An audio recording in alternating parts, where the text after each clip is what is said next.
కిరణ్ గారు, కూటమిలో లుక్కలుక్కలు అసంతృప్తులు ఇప్పట్లో చల్లారలే అయితే కనిపించట్లేదు. ఎందుకంటే రోజుకొక ఇష్యూ బయటకు వస్తోంది. పార్టీ మారుతున్న నేతలు ఎన్నో ఆరోపణలు చేస్తున్నారు, పార్టీని తిట్టిపోస్తున్నారు, కొంతమంది అయితే సలహాలు సూచనలు ఇస్తున్నారు. ఈ రోజు ఈ పరిస్థితి చూస్తుంటే పార్టీ గురించి మీ అభిప్రాయం ఏంటి? మేడం, వాళ్ళందరూ ఒకటే చెప్పాలండి, ఫైనల్ కోవట్లని చెప్పాలండి. ఎందుకంటే పార్టీ సిద్ధాంతాలు నచ్చి, పవన్ కళ్యాణ్ గారి ఆశయాలు నచ్చి జనసేన పార్టీలో ప్రయాణించాలని చెప్పి కదా ఎన్నో సంవత్సరాలు చెప్తున్నాం మేము. అంటే ఏదో భావితరాల భవిష్యత్తు కోసం, 25 సంవత్సరాల భవిష్యత్తు కోసం, రాబోయే మంచి రోజులు ఉన్నాయి, రేపు కూటమి అధికారం రాబోతుంది, ఇవన్నీ తెలుసుకొని కూడా ఎందుకు వెళ్ళిపోతున్నారంటే ఇంకా ఏదో వాళ్ళకి ఏదో ప్రాబ్లం, ఏదో ఫైనాన్షియలో, లేకపోతే ఏదో ఆర్థిక ఇబ్బందులో, లేకపోతే ఏదైనా ప్యాకేజు, లేకపోతే ఏదో రకరకాలుగా ఉండడం వల్ల వెళ్ళిపోతున్నారు. కానీ పవన్ కళ్యాణ్ గారు చెప్పడం ఏమంటే,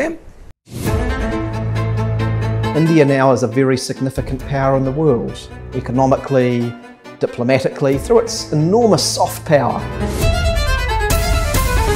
India has shown a great resilience, how it brought the vaccination and became the vaccination provider to the world. India was the world's largest economy 1,000 years ago. It should happen again.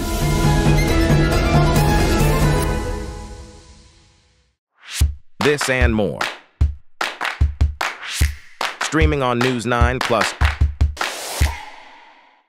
నాతో ప్రయాణించేవాడు నావాడు, నాతో లేనోడు నావాడు కాదని. అంటే మేమందరం కూడా ఆయనతో పాటు నడుస్తున్నాం.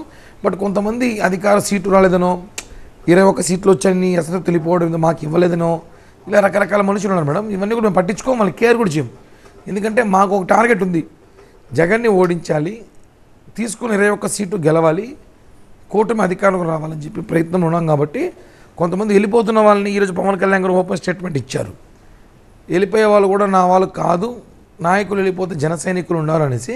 కాబట్టి అది గుర్తించుకొని భవిష్యత్తులో ఇంకొక నాయకుడు వెళ్ళడానికి ఆలోచిస్తాడేమో అని చెప్పి భావిస్తున్నాం మేడం.